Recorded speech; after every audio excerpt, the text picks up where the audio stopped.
রথযাত্রা লোকারণ্য মহা ধুমধাম। রাজ্য জুড়ে সাড়ম্বরে পালিত রথযাত্রা। ইসকনের রথযাত্রা উপলক্ষে নদিয়ার মায়াপুরে ভক্তদের উপচে পড়া ভিড়। হাজির দেশ বিদেশের পর্যটকেরা। ইসকনের রথযাত্রাকে ঘিরে মাতোয়ারা বাঁকুড়া শহরও। সকালে লালবাজার থেকে ইসকনে রথ বের হয়। রথ শহরের বিভিন্ন রাস্তা পরিক্রমা করে। ৬২৮ বছরে পড়ল হুগলির মাহেশের রথযাত্রা। আগে ছিল কাঠের রথ। লোহার রথ তৈরি হয় ১৩৬ বছর আগে। ১২৫ টন ওজনের এই রথের উচ্চতা ৫০ ফুট। পুরীতে কয়েক বছর অন্তর জগন্নাথের নবকলেবর হয়, কিন্তু মাহেশে ৬২৮ বছর ধরে একই বিগ্রহে পুজো হয়ে আসছে।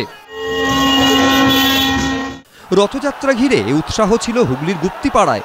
সারা বছর জগন্নাথ দেব বৃন্দাবন জিউ মন্দিরে থাকেন। রথযাত্রায় মাসির বাড়ি যান।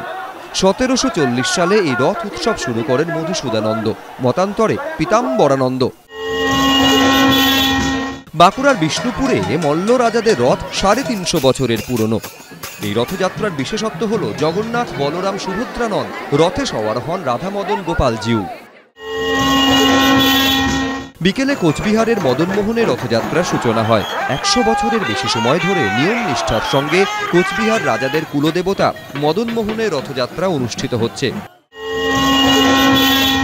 ২৫০ বছরের পুরনো পূর্ব মেদিনীপুরের মহিষাদলের রথযাত্রা। ১৭৭৬ সালে রানী জানকী দেবী মিলন মেলার উদ্দেশ্যে রথযাত্রার সূচনা করেন। আগে ১৭ চূড়ার রথ ছিল, এখন ১৩ চূড়ার রথ।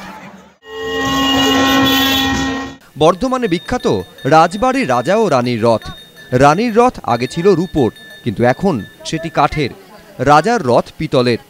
এখানে জগন্নাথ বলরাম সুভদ্রা রথে থাকেন না। রাজার রথে বসেন গোপাল, আর রানীর রথে বসেন লক্ষ্মীনারায়ণ জিউ। রথ উপলক্ষে ভক্তদের ঢল বীরভূমের তারাপীঠেও। এখানে জগন্নাথ দেবের সঙ্গে পুজো হয় মা তারার। রথযাত্রা উপলক্ষে বিভিন্ন জায়গায় বসেছে মেলা। এবিপি আনন্দ।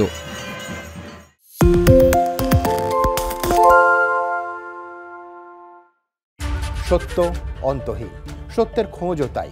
সত্য সন্ধানে তাই আমরা অক্লান্ত, অকুতভয়। এবিপি আনন্দ নতুন ভাবনার প্রতীক, যা মনে মুক্ত, তথ্যে যুক্ত এবং যাবতীয় সীমানার বাঁধন থেকে মুক্ত।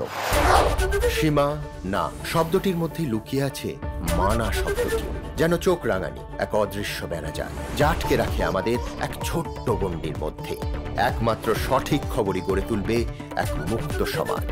সেই জগৎ গড়ার লক্ষ্যে কোনো সীমানার ঠুকুটি আমরা মানব না। এবিপি আনন্দ এগিয়ে থাকে, এগিয়ে রাখে।